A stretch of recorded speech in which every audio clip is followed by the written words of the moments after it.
Showtime! Everybody, he's Running Man. She's Amber. I'm David Killian. No, wait, that ain't it. I'm Captain Freedom. She's Brenda. He's Laughlin. That ain't it either. This ain't the Running Man. It's Vikings Report. Drew and Ted. Drewster, how are you? I've seen you before. You're the asshole on TV. Showtime, Ted.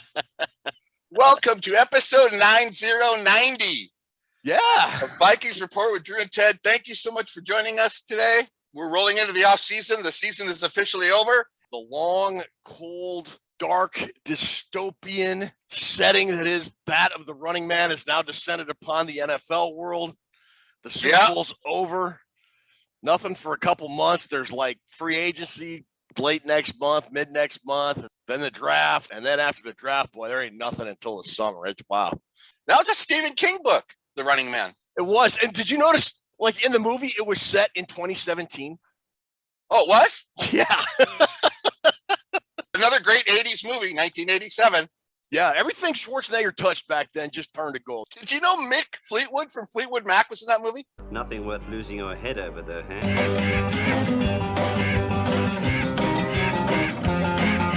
Yeah, he was the head of the Resistance. And then Dweezil Zappa, Frank Zappa's kid, was his, like, lieutenant, the guy that wore the stupid beret during the little TV studio attack. Yeah, it's Dweezil Zappa. Oh, my God, I never knew that. Yeah. That is good knowledge, Ted. I guess old Mick Fleetwood can add that to his resume, huh? His resume consists of what? Multiple bankruptcies, cocaine addiction, and he slept with both members of Fleetwood Mac, both the women. So yeah, add the Running Man to his resume. Mick Fleetwood's lived the life we all wanted. He pretty much has. Hey, Mick Fleetwood, what'd you do? Played drums for Fleetwood Mac and showered with Stevie Nicks. Well, that hit the spot. That was a great movie. I love the Richard Dawson. Oh, Dawson was the number one like host guy back then too, so they didn't scrimp on it. Yeah, back when he was hosting Family Feud, and he came from that great show, Hogan's Heroes, that my dad loved. Yeah. Who's your favorite villain? Fireball? Because it was Jim Brown? The electricity guy. Which one was that? Dynamo! Dynamo, that's it. Yeah, Dynamo. Because he sang opera. How could you not like a guy sing a little opera when he's killing you? Oh, sole mio.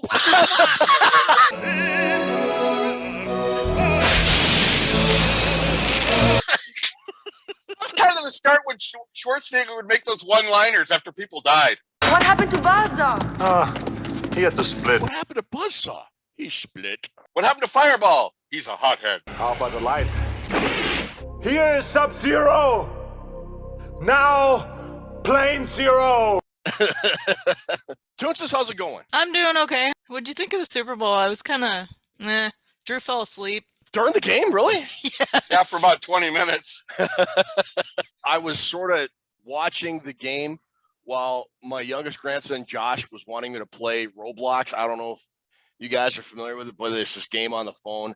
And it's like these games within this Roblox game, and we're playing all kinds of stuff. So I enjoyed the game. We'll talk all about that. We'll talk about everything else that we mentioned earlier. We're going to hit running backs tonight. We got trivia as well.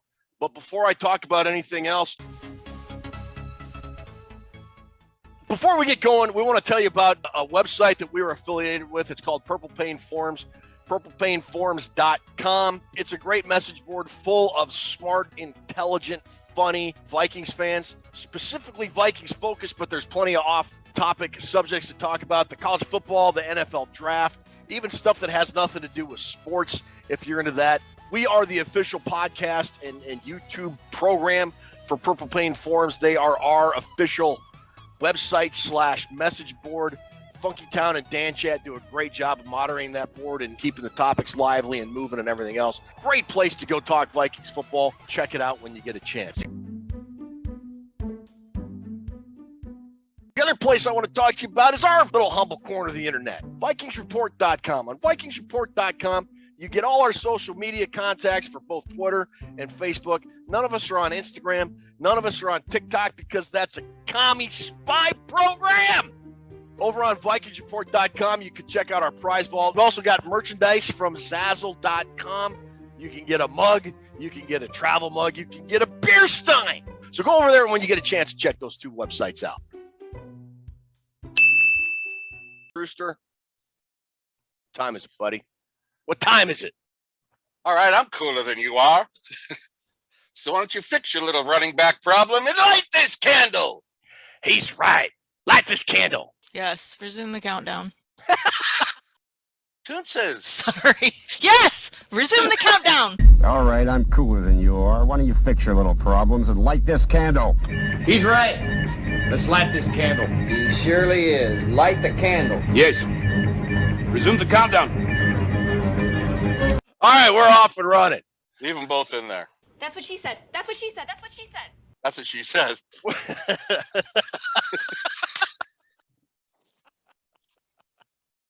All right, this show has been shot out of a cannon, just like Schwarzenegger going to get shot out of that bobsled thing you had to go Wasn't through. the bobsled thing cool when it was going around the corners? Yeah, it was pretty cool. Yeah.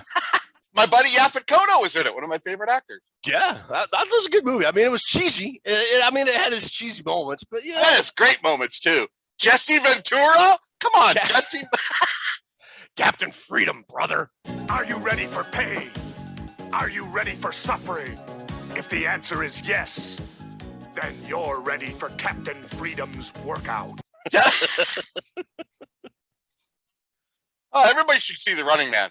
Oh, yeah. All right, so yeah, everybody asked about the game. I thought it was a good game. I thought really great performances by both Patrick Mahomes and Jalen Hurts. I thought that it sucked that the game came down to being decided off that, what I thought was a very ticky-tack defensive holding call there at the very end. I don't know what you thought about that whole thing. Technically and by the book, it was a hold, but I've always been a believer in these big games. The foul has to be blatant if you're going to call it through a flag. In that situation, I would agree. And they really hadn't been calling that. If that was called in the first quarter, they wouldn't have called it. If that play was ran in the first quarter, they wouldn't have called it. So my bigger issue is, and I've been complaining about this for as long as we've known each other and probably even longer, that rule about automatic first down. The rules always go to the offense, helps the offense, and the defense gets screwed over. But in that instance, when that guy James Bradbury held the receiver there. James Bradbury, they're going to say he grabs him. He's got his left hand on his back. I don't know. I think you let him play. Obviously, Mahomes thought he saw it. I think you let him play, finish this thing out. It just seemed like giving somebody an automatic first down. They got to change that rule. I don't think the penalty fits the crime in that case. I really don't. And no, it doesn't. It decided the game, and it would kind of a shame. But I mean, it happened to Philly, and I can't stand Philly, so okay, we're cool, whatever. It's kind of weird. There was a 38-35 game, but it didn't feel like it. You know who ruined it for me? Greg Olson. Really? Oh, I don't know what it is about. Toonces, what is it about Greg Olson? It's the lead analyst for Fox Football, Greg Olson. Good morning, Greg. Oh, God. Come on, guys. Let's say hello to Mr. Greg with a little more enthusiasm, okay? Okay. Hi, Greg. Greg. We're feeling a little sad right now in Dallas, aren't we? Well, yeah, most of the Metroplex is sad the Cowboys are out. Yeah. Oh, it's so hard when we have all these feelings and we don't know what to do with them, do we? I guess not. What Mr. Greg says is that you should hug a special stuffed animal. Do you guys have like a little cuddle bear? Hug your little cuddle bear. He has to elaborate on every freaking play. It drives me nuts. I couldn't stand it. You look pissed, Ben. It was a Super Bowl, still a good game. Yeah, 2 quarterbacks going at it. That's what she said. What do you say about Patrick Mahomes, man? Or Jalen Hurts, for that matter. I thought Jalen Hurts played a well in the ball game, too. First quarterback to have 4 touchdowns in the Super Bowl and not win. Yeah, wow. That's wild, isn't it? The whole game for me was decided by the KC O-line, though. That's what won the game. Yeah, I mean, because the Eagles had, 78 sacks or something like that? 70. 70?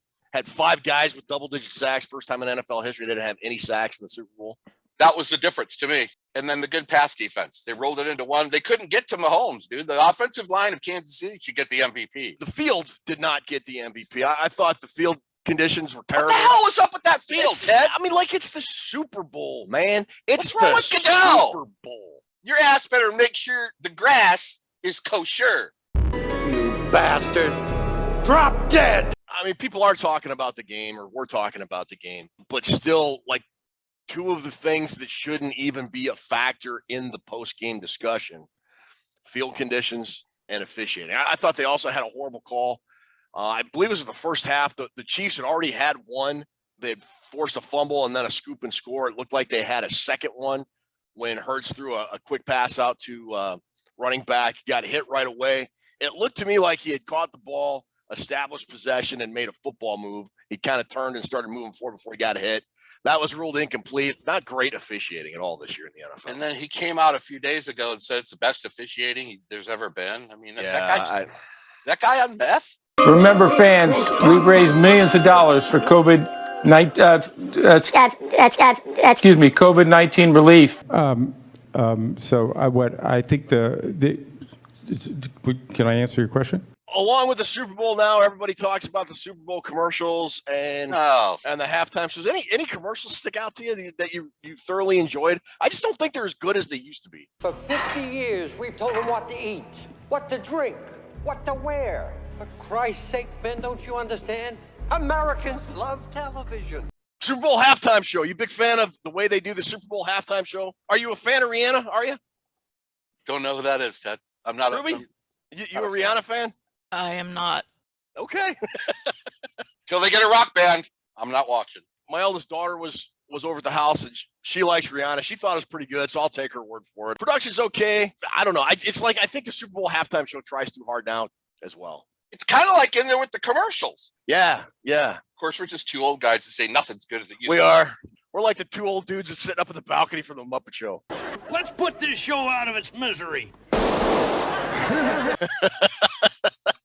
We are those guys. Heckling everybody. It's terrible. Oh! Yeah, so now we hit the NFL offseason. Coaches are on the move. The Vikings, I think, they got their guy a couple weeks ago, Brian Flores, for defensive coordinator. And now they have to start analyzing the roster. Now, last week we started our positional review analysis. We talked about quarterback, and we pretty much said everything we wanted to say about Kirk Cousins. This week it's running back. And what we do is we hit the position pretty hard. We talk about guys on the roster. We talk about potential free agents. Then this week, of course, we got Drew's big board. So for running back, the big question on the Vikings roster right now is Dalvin Cook. He's been the bell cow back for the Vikings since they drafted him in 2017. The issue with Cook, I don't think it's so much production. He had another good year, but it's his worth and his value. And that is where the discussion lies. Dalvin Cook is due $14 million in 2023. If they cut him, they'll take just over a $6 million dead cap hit, but they will save almost $8 million on the cap overall. They could designate him a post-June 1st cut, and then it's only a $3 million cap hit and an $11 million savings on the cap. I don't care what anybody thinks about Dalvin Cook, the player. Right. The focus is his cap number, and he's not going to be playing at that cap number for the Vikings in 2023. He's just not. A couple weeks ago, Darren Doogie Wolfson, he's a local Minneapolis media guy. He's pretty plugged in if you're not familiar. He was on the Purple Daily Show on February 7th, and he said Dalvin Cook isn't taking a pay cut and would prefer to be traded. I'm not sure anybody would be willing to take on his current salary. I mean, if you can find a trade partner, okay, cool. So let's say there is a trade partner out there. You're down to trade, restructure, or flat out cut with the Vikings $20 million currently over the cap. Drew, what do you think the Vikings will do and should do? I'll be back, only in a rerun. I like Dalvin Cook. He's been a really important part of this team, but he's on the backside of his career. First, we got to ask if he's not going to take a restructure, that's not even included, right? That's what he says right now. I mean, I think when it really comes down to it, like either get nothing or less than what you were going to get, he might change his mind, but that's his stance right now. Yes. Other teams that keep track of all these players, if they know that he is going to leave, they're not going to trade for him. Right. So, I mean, is it a year too late to trade Dalvin Cook? I mean, he still had a productive year, but we all see as Viking fans, he's not what he was a couple of years ago. He is not. This is probably the last chance to even get a trade for him. And I don't know what you get for him. What, a third? The first thing you want to do is try to trade him, I think. All you need is one team. And I would think the talent Cook still has, I would like to think optimistically you could get a third round pick for him. Well, I think that's what Cook's banking on. He knows there's a bunch of teams out there. He would be the best back on the team. He knows it. Yeah. He's still got a lot of value. So he can say, I'm not going to restructure and then go somewhere else. If this was 3 years down the road and he had a lot more wear and tear, teams would think, I think he's kind of in the driver's seat. In some respects, yeah. In terms of whether or not the Vikings get any compensation, I think, like you said, it just sort of, what the rest of the league feels about him and his status. I don't think the Vikings are going to be a restructure team with Cook. I mean, you look at Kwesi Adofo-Mensah, he's kind of a Moneyball guy. In this day and age, running backs are devalued, and they're not going to pay $14 million for Cook. They're just not. And this is the best running back draft class we've had in a few years. I kind of like the guys that are behind Dalvin Cook right now, Ty Chandler and Kene Nwangwu. If you can add one more guy that's not Dalvin Cook to Nwangwu and Chandler, they'll have something.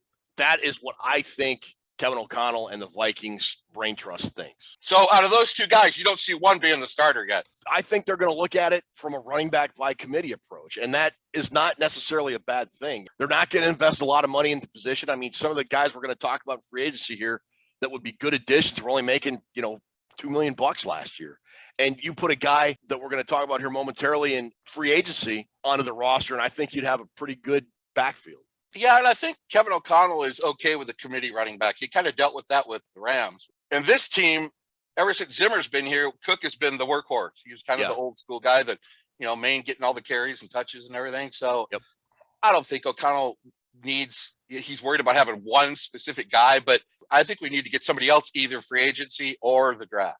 Okay. I want to talk about a guy. Everybody's talking about Dalvin Cook, and that's okay, fine. CJ Ham is a dude that is scheduled to make $3.8 million next year. Jeez, dude. If the Vikings were to let him go, his dead cap is less than $1 million, $750,000, with a savings of $3 million. CJ Ham had 10 carries last year and 4 receptions. That's 14 divided by 4. So that's like 4, 8, 12. I don't know. That's a lot of money. $1 million per touch, just about. I don't know. No, it's not. That's stupid math. Public school math, whatever. Ladies and gentlemen, if you'll please bear with us. We're experiencing technical difficulties. You look at CJ Ham's numbers last year, and they're in line kind of with what he does every year, but they are, in fact, career lows. They're not far off, but they are career lows. It's a lot of money to spend on 14 touches. Yeah, that's what she said. Does CJ Ham have the same agent as Marcus Sherrills? That guy keeps his job every year. Yeah. $4 million? No, Ted. This is the year you got to move on past him. Yeah, I think this is the year when we are going to start seeing a lot of longtime fan favorites we're going to have to say goodbye to. So you're not convinced Chandler and Nwangwu can carry the load, and I'm not necessarily convinced either. Chandler's been hurt the whole time he's been here. So that kind of leaves us two options, free agency, and then we'll get to your big board in a minute. Now, there are some big names that could potentially hit the free agency market. Guys haven't been franchise tagged yet, but guys like Saquon Barkley, Miles Sanders, and Kareem Hunt are out there. I don't think the Vikings are going to pursue those guys. They're going to, I think, want too much money, and that's just really not in line with the current Moneyball thing that the Vikings, I think, are going to start instituting. But let me throw a couple names your way, Drew Bunting. One guy played for the Dolphins last year, Raheem Mostert. That's the first name I had on mine. I don't have many names. Has a market value of like $2.2 million. This is like your prototypical Moneyball guy. Had 891 yards rushing, averaged almost 5 yards per carry, had 31 catches. And that was sharing time, wasn't it? He was, yeah. Same with the next guy on my list, Jamal Williams. Beat Barry Sanders, single season rushing touchdown record. I think the Lions are going to bring him back. Yeah. But Spot Rack only has him at $4 million. And then you got Samaj Perine from Cincinnati. Spot Rack's value got him at $3 million. Again, almost 400 yards rushing, 280 yards receiving. If the Vikings dip into free agency and look for running back, I think it's going to be guys like that. What about you? Got to agree with all the guys that you just said, but I think Perine, Cincinnati wants to keep him because Mixon's getting a little long in the tooth. Yeah, just like Dalvin Cook. Mostert would be the only guy I would even think about. I mean, There's a lot of big names on here, but I don't know. There's some guys in the draft that are already better than Saquon Barkley. I don't know that there's a guy out there, maybe somebody even kind of flying more below the radar than that, they could look to sign and maybe bring in to compete at training camp. I think you could find a lot of value later on in the NFL draft. What do you think, Drew? I think they could. I think that's certainly an option. I'm telling you, there's 23 running backs are going to get drafted this year. It's a very good class, Ted. If you're going to take a running back, 2023 is the year to take them this year. Well, I guess then now would be as good a time as any to talk about your big board for 2023, the running back position.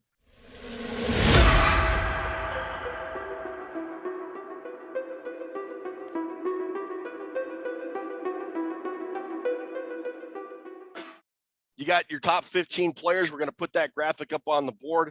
And again, if the Vikings would take a guy, I would think it would be later in the draft. Right now, they only have 4 picks: first-round pick, no second-round pick, a third-round pick, and a fourth or fifth, whatever it is. So the Vikings really don't have a lot to play with in terms of draft picks right now, unless they start wheeling and dealing. So let's start talking about some of these guys. Who do you want to talk about first? You want to talk about your top round guys? First thing we always do is cover for the running backs in the past 3 years real quick. It's not like it used to be with Franco Harris and Tony Dorsett, and Chuck Foreman and Lawrence McCutcheon, all these workhorse backs, and that's pretty much all you got. Now it's more of a committee type thing. 2020, there was 18 running backs taken, Ted, only 1 in the first round. 2021, there was 18 running backs taken and a fullback for a total of 19, 2 taken in the first round. 2022, last year, there was 23 running backs taken, including 1 fullback. Well, there was none taken in the first round. Breece Hall was taken by the Jets at pick 36. Pick 36, 36 picks to get the first running back. I've never seen that. It is just stunning to me how the running back position has evolved, or at least the way of thinking towards the running back has evolved in the last, 10 years in the NFL? So in the last 3 drafts, there's been 59 running backs taken, Ted, 4 in the first round. Does that qualify as a tasty tidbit? That is a very tasty tidbit.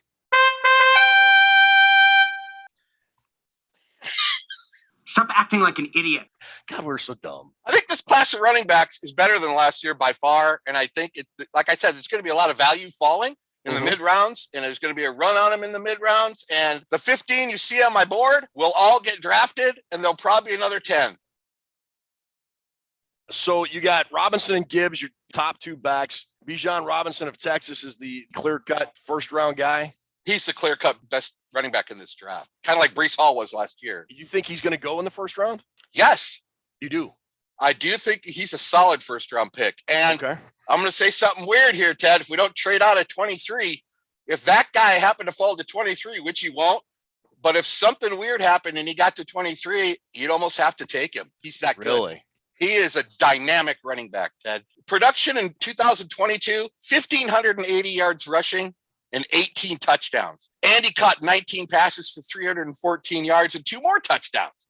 So he could do it as a receiver, as a running back, power, elusive, great vision. He's 100 yards shy of 2,000 scrimmage yards last year. Just so we're clear, let's say he's sitting at 23 and the Vikings are on the clock. You would pick him. You would select him as your guy. Under my Randy Moss rules. Best player available, you just got to take him. He's that good. And if you want to replace Cook, that's your 3-down guy to do it. 41 touchdowns in 3 seasons with the Longhorns. Last year in 12 games, Ted, he ran for 100 plus in 9 of them. He's a good back. I'm not saying he is.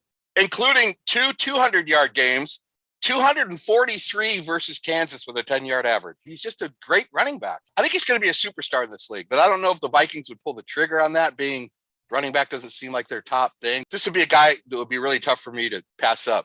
This is one of the few can't miss guys in the draft for me. Okay. So you got him as your clear-cut number 1 guy. Below that, you've got 5 guys. Let's go down to Zach Evans. You start with Gibbs in Alabama, going down to Zach Evans at number 6 from Ole Miss. Gibbs is a very, very, very, very good running back. 2-school guy, played 2 seasons for Georgia Tech, transferred to Alabama in 2022. In 2022, he had 926 yards and 151 carries and 7 touchdowns for an amazing 6.1 yard average. He had 6. Bijan Robinson also had 6. But that's not the best part of his game. You have to factor in Gibbs' receiving skills. And when you factor that in, it puts him up in the elite right behind Bijan Robinson. Okay. 44 catches for 450 yards and 3 touchdowns last year. Wow. You know what Gibbs reminds me of, Ted, a little bit? Who? Alvin Kamara. Really? Yeah, he's that versatile. Very versatile player. Wow. And he's hard, he's tough-nosed, can get you chunk yards. You know me. You know my criteria for running back. If you can't get chunk yards, 50, 60 yards, touchdowns, I don't want you. I mean, you got to be able to do that. You can't just be a guy that gets 3 yards every run. He's a guy that could do it. I went back and actually looked at some senior year tape on him in high school. 2,500 yards rushing and 40 touchdowns in 11 games. I know it's high school, but it was worth mentioning. 5'11", 200, super athletic, super explosive, but can he take a pounding? I don't know if he's a 3-down guy. Okay. Charbonnet, I like him, ex-Michigan guy. Yeah, why did he transfer to UCLA? Just because Blake Corum was going to get all the carries? That, and he's a traitor by nature. When he played for Michigan, I love that guy's running style. Talk about chunk yards and setting up your blocks. Mm-hmm. Going to be a great player in this league. Okay. He has to get into a system that's going to use him more than just spelling. You know, like the Titans got Hassan Haskins. Mm-hmm. They never use him. Right. Charbonneau's a guy, the more you play him, the better you get. Here's the workhorse 3-down guy. If you're going to run a committee, you're not going to draft him because, like I said, you'd be wasting his talent. 40 games played between Michigan and UCLA, 4,000 scrimmage yards. Super productive last year. 7.0 on the ground last year. 7.0. 1,359 yards and 14 rushing touchdowns with a 7-yard average. He's a guy that always falls forward, rarely trap in the backfield. I like him. Zach Attack, Zach Charbonnet.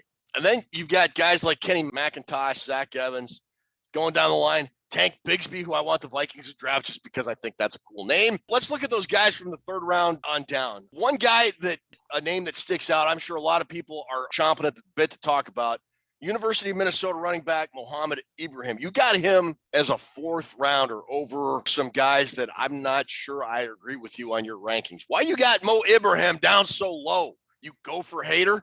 You don't have to agree with me, Ted. Listen, I know about how an angry runner, maybe the angriest runner in this whole draft class. The guy runs violent and he runs mean, and that's going to do him some good at the next level. 4,668 yards and 53 touchdowns in an amazing 41 games, Ted. What? Yeah. That's over 1,000 yards a season. His production is off the charts, man. Some things I am concerned about. His usage. 892 touches in only 41 games. Yeah, he had over 300 touches last year in 12 games. He's averaged, since he's been at the University of Minnesota, he's averaged 22. He's never had less than 22 touches a game. And I think Tony Bell will respect this because we've talked about this in the past. The Gophers didn't use him at all in the passing game the whole time he was there. No, he was not used as a receiver. That's true. He caught 22 career passes for the University of Minnesota in 41 games. That's just not enough. The offense, the Gophers and PJ Fleck ran, it was very, very heavy with him on the run, but he has a long way to go in his receiving skills. And translating to the NFL, if you don't have receiving skills that are off the charts, you better be able to run off the charts. Yeah, no, you're right. You're absolutely right. In this day and age, again, the way the running back position has been evolving, you have got to be a dual threat. You've got to be a guy that can catch the ball as well. The third biggest concern is the injuries. Yeah. That's probably why he fell to me. Extensive lower body injuries in the past at Minnesota. Yeah. That's a red flag to me. So you factor in those 3 things. That's how he comes out to be number 11. Now, I will say, if he gets the receiving skills and he stays healthy and doesn't get injured, Ted, he has a chance to be up there with Bijan Robinson and Gibbs. Okay. In the top 3 rounds. I at least want to say that. Well, here's the thing. We talked about how few picks the Minnesota Vikings have in the draft. And they're probably going to need some backfield help, assuming they don't bring Dalvin Cook back. If you're looking at a guy in the 4th round on, Minnesota Vikings fans would go nuts because a lot of them are also Gopher fans, and they love Mo Ibrahim. Do you think he could go past the 4th or 5th round, or how do you see the running back position as a whole playing out in this draft? He's the biggest mystery in this draft back-wise because of his potential talent. He's the best short yardage running back I've seen in college in 5-6 years. He's really good. He's really good short yardage guy, tremendous balance, gets to the next level, doesn't ever seem to slow down. Like I said, if he stays healthy and becomes a receiver, I would love the Vikings to take him. Okay. You got some other guys there, guys like Bigsby and Tajay Spears and Evan Hall and Eric Gray. As you work later in the draft, who are some potential late round sleepers that the Vikings could maybe look at in the 5th or 6th round as a guy that could be a Ty Chandler or kind of a sneaky good pickup? Chase Brown is also a guy I don't want to overlook. I watched him a lot in the Big Ten. He is a dynamic back. He is, yeah. 1,600 yards and 10 touchdowns and 27 catches, another 3 touchdowns for Illinois. Damn near beat Michigan last year in the Big Yes, he did. He was kicking Michigan's ass. You know, the Northwestern guy, Evan Hall.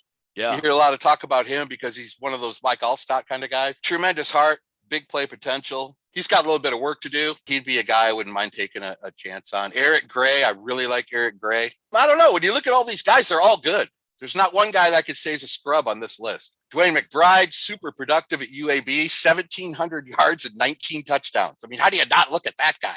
Right. Power, instinctual runner, can run in between the tackles or outside, good receiver, great balance, breaks tackles. A little bit of problem on the top end speed. A bunch of guys I had to leave off this list, but Dwayne McBride, Ibrahim, Evan Hall, Zach Evans, Chase Brown, Sean Tucker, Tank Bigsby. All tremendous football players. These are the three guys I hated leaving off my list, Ted, so I have to give them a shout out.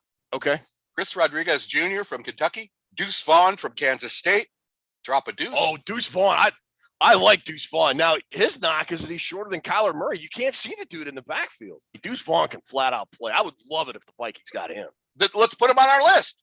All righty. The other guy is Roshan Johnson, running mate of Bijan Robinson. Oh, yeah, they had a really good running back tandem. Roshan Johnson just didn't get enough carries. There's nothing wrong with his game, but how do you get on the field with Bijan Robinson as the starting back? So let me ask, do you think the Minnesota Vikings will draft a running back this April? It depends on what they're doing with Cook. Let's just say Cook is not in the picture, and it's either free agent or draft. What would you prefer they do, draft or sign a free agent? Draft. Draft, okay. I wouldn't be bummed if any of these guys went to the Vikings. 4th round would be my pick of round for when the Vikings go after a guy. I'd like Deuce or Mo. I'll be flat out honest with you. If the Vikings draft one of those two guys, I'd be pretty happy. All right, so that'll do it for our Drew's Big Board for running back. Great job, amigo. As always, I love this segment. We'll take a break. We'll come back and do some trivia and wrap up the show. My fellow gods, the dark skies have spoken. It is time for Susan and I to retire. But where will you go? Sorry, Zeus! I need a charge of the... Oh! Thanks! Sweetheart, it's not rocket science. I'm heading out. Don't forget to take Peggy for a walk. Mwah. Yo, Zeus! A little juice! That's it. I'm done with this place. We'll see about that. Everything okay out there, baby? Hey! Little Peggy, a little walk, huh? I figure you could use a little pick-me-up. All electric? All electric. Electric Avenue. BMW, the ultimate electric driving machine.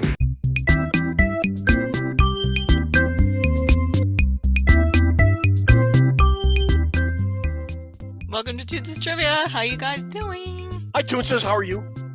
Good. Drew, how are you? Toons says, Toon-city-doo. I've got another trivia for you. Alrighty then. This week, we have Running Man Trivia, Vikings running back draft picks, and Vikings running backs. Calling it 12 for 12. Possibly, yeah. Yeah, definitely. Well, I don't know. We'll see. Okay, so Running Man Trivia. This is just basic trivia questions about the Running Man. No picture puzzles on this one. Are you ready? Yep. Ready. For 100. When Arnold says, "I'll be back," what does Killian say? Only in a rerun or something like that. Yes, good job. Only in a rerun. That's great, Ted. I did not know that one. All right, 100 points for you. Number 2, 200. What 2 other movies have Arnold and Jesse Ventura been in together besides Running Man? One was Predator. That was 1987 movie. That's correct. That's the one I just thought of. I ain't got time to bleed. 1997. What the hell movie was that? Was that the one with Jamie Lee Curtis? No. It was the Christmas one where him and Sinbad were trying to get that Christmas. No, that wasn't it. I only know Predator. I'll give you a hint. Okay. It's one of the long-running, like, superhero type series. Was it the one that Robert Downey Jr. does? Nope. Superhero series. I don't remember Arnold being in a superhero. Last Action Hero, maybe? No. You don't remember him being Mr. Freeze? Oh, Mr. Freeze in the Batman. That's right. All right, 200 for me. All right, for 300, Professor Tanaka won a WWF Tag Team Championship with which partner in the 70s? That would have been Jesse the Body Ventura, I believe. Nope. The Iron Sheik. Nope. Dick the Bruiser. I don't remember Professor Tanaka at all. Oh, you don't? Okay. Master Fuji. 300 for me. For 400, what famous Laker girl and drunk American Idol judge choreographed the pre-show dance sequences? That'd be Paula Abdul, I believe. That is correct. Was she drunk on the thing? Dude, she was either drunk or high. She was something. Really? Oh, yeah. I like her. Yeah, she's awesome. Okay, so Viking running back draft picks. These are picture puzzles with a little bit of a hint on what year they were drafted and what round. Okay. For 100. Name the player. Doug Chapman. Doug Chapman. Yes. Good job. From Marshall. All right, for 200, name the player. Randy Baldwin. Yes. Do you guys even remember that guy? I do not. Not a clue. From Pittsburgh. I think he played for the Oh my Panthers. God, are you serious? Good What? job. I think he did. He played for Pittsburgh Panthers. Good knowledge, sure. For 300. Name the player. It's a Mad Magazine Oh, that's guy. Alfred Anderson. Yes. Very good. From I don't know, but he wore number 46, I believe. Baylor. Baylor. All right. All right. For 400. Name the player. Ted Brown. Yes.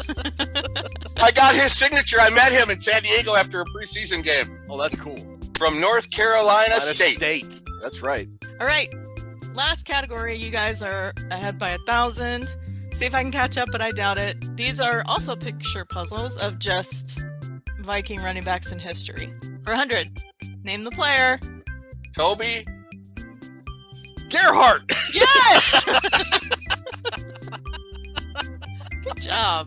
Kobe Flenderson made Vikings before. Yeah, try finding a picture of air. Where did Gerhardt go, Ted? Stanford. Stanford. Oh, we got to name all the colleges. We're on a roll. We've got 5 in a row. All right, for 200. Name the player. Clark. Something son. Something son. Gable Clark. Or no. What was Clark Gable's name in Gone with the Wind? Rhett. Yes. Michelson. Irvinson. Oh, Rhett Ellison. Yes. That is Greg Ellis. Oh, okay. Good. Rhett Ellison from I don't know. USC. All right, here we go for 300. Name the player. Ontario Smith. Yes. Ontario. Oh, Whizzinator from Yes. Oregon University. We got another one. That's right, Ted. Ruby and I got to sit with his family during a game at the Niner game. The preseason Steal game. of the draft. Self-proclaimed sod. That guy wouldn't have been a screw up in the head. He'd have been a top 10 running back all time. I agree. He had insane talent. Yes. All right, sadly, last one for 400. Name the player. Michael. Bueller. Isn't that it? Michael Bennett. Yes. That's Ben Stein. Michael Bennett. Yes. Very good. Wisconsin. Yeah, we got them all. We got all 8 colleges. Good job, you guys. Thank you for playing. We'll see you next week. Thanks, Toonces. That was a good show. That'll put a bow on episode 90. Thanks so much for watching. We hit a milestone this past week. We went over 17,000 subscribers on our YouTube channel. Wow. That's just unbelievable to me. Thank you so much for subscribing and watching and commenting. Make sure you check out our website, VikingsReport.com. Please head on over to Purple Plain Forum, sign up and start talking there. Just go check it out. Great page. Drew, another great segment. I love this part of the off season with your draft segment, your big It's four. fun. I think just It's great fun. stuff. We'll try to do better the next time, buddy. Take us home. Ted Glennon. Thanks, Tootses. Thanks, Ted. You run these shows like a well-oiled machine. And to 17,000 subscribers, I'll go Ozzy Osbourne and say, I love you all. I saw Ozzy one time in Santa Rosa, and he got up to the microphone and he said, I love you, San Carlos. Somebody in the band went, dude, we're in Santa Rosa. I love you, Santa Rosa. We are in the off season. We are rolling right along. I wanted to let people know that we got our first prize in for draft night. It is a stitched, embroidered, new with tags, Antone Winfield jersey. That's a cool jersey. This will be our main prize on draft night. Just one of many prizes we will have during our live draft show. We are on to episode 91 next week as we inch closer to the century mark. Mm-hmm. We will see you all next week. Say good night, Ted. Good night, Ted.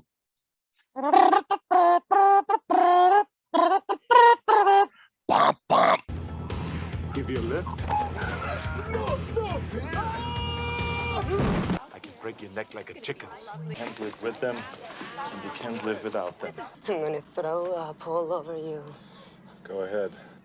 Won't show on this shirt. I've seen you before. You're the asshole on TV. I'll be back. Only in a rerun.